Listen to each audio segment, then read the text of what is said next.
Merry Christmas, everyone. Today we are going to be making these small Christmas trees. I hope you will subscribe if you like them. For all of these projects, you're going to need a small craft cone. I got mine from Michael's. The first one, you're also going to need a floral stem. I chose frosted eucalyptus. You can choose whatever you would like that would function. You're also going to need a hot glue gun, and scissors are optional. The first thing I'm going to do is snip the smaller little stems off the eucalyptus leaves and pull off the leaves and separate them by size. Then I'm going to grab the largest size that is proportional to the tree, apply hot glue to the back, and glue it to the base of the tree, sliding each leaf behind the one that came before it. You want to glue them low enough that it covers the base of the tree, but not too low to where it knocks the tree off balance or anything.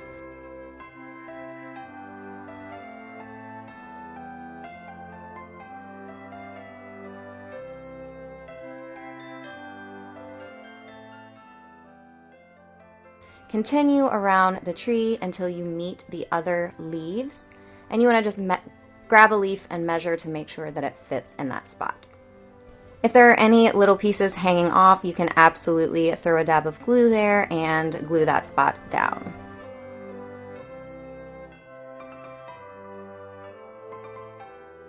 When you're ready to move to the next row, you want to glue the leaf down so that it is between two of the leaves below it, so that it is more staggered instead of just sweeping upward in a perfect spiral.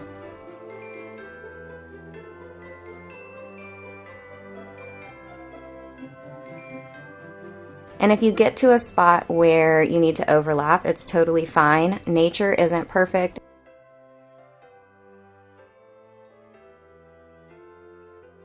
And then you just want to move up the cone, gluing your leaves on using smaller leaves as you move towards the top. When you get to the top and you're using your very small leaves, you want to use less glue so that you don't burn yourself, because you're really going to have to squeeze the little leaf around the top of the cone, as you can see here where the point is. And just so you know, it worked out great. This one was actually my favorite tree this year. So that's the first one done, and we can move on to the second. Of course, again, you're going to need a craft cone. You'll also need a glue gun, some scissors, and some Kraft fur. I found this at Michael's near the craft feathers and boas and pom-poms and stuff like that. First, you want to lay your fabric face down with the fur moving towards the bottom and the top of the cone at the top of the fabric. We need to align our cone so it is in a position where the fabric wraps all the way around the widest part of our cone.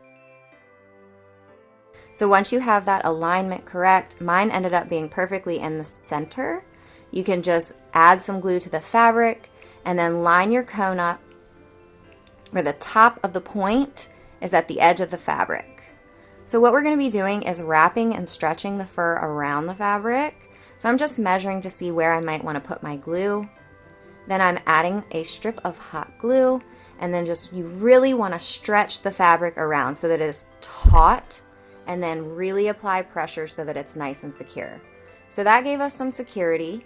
We're gonna trim the excess fabric off and then add a little bit more glue at the seam so that it is nice and flat against our cone. And again, just use your glue to get rid of any bunching that may have occurred. Then we're gonna add another strip of glue along that seam so that we can just, again, tightly pull that fabric over. Because the fabric is secured to the cone now, I'm working in smaller sections because it's just a lot easier.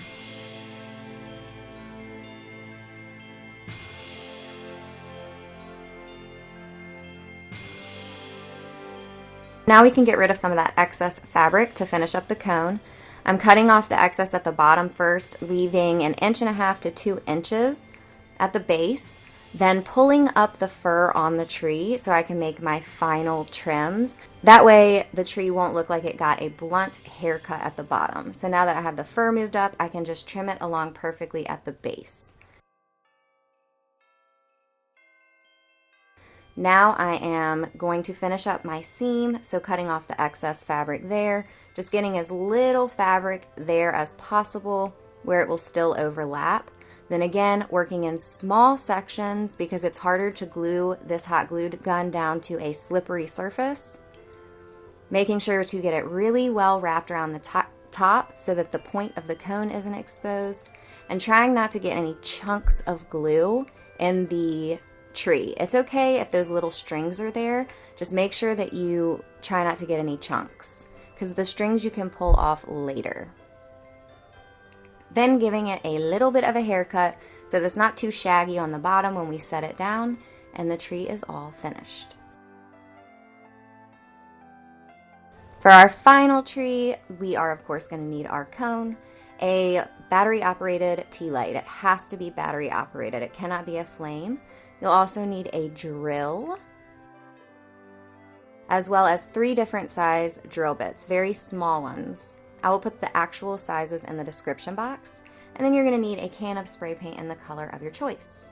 So we are going to be drilling holes in the cone using our larger drill bit at the bottom and putting more holes concentrated at the bottom, just nice and sporadic. I'm not choosing to do a polka dot pattern. I just want it to look kind of scattered and all over the place. This is what it should look like when you are finished with your large drill bit, and then we are going to switch to the medium-sized drill bit.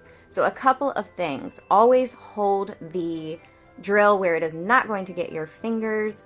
I did think it would be very hard to go through both sides and get to my fingers, but do be careful.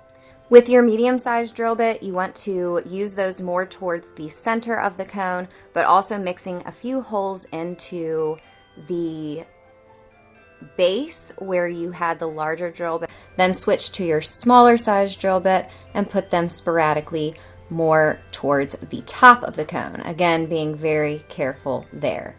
And then you should have something like this, and once you do, you can take it outside to spray paint it.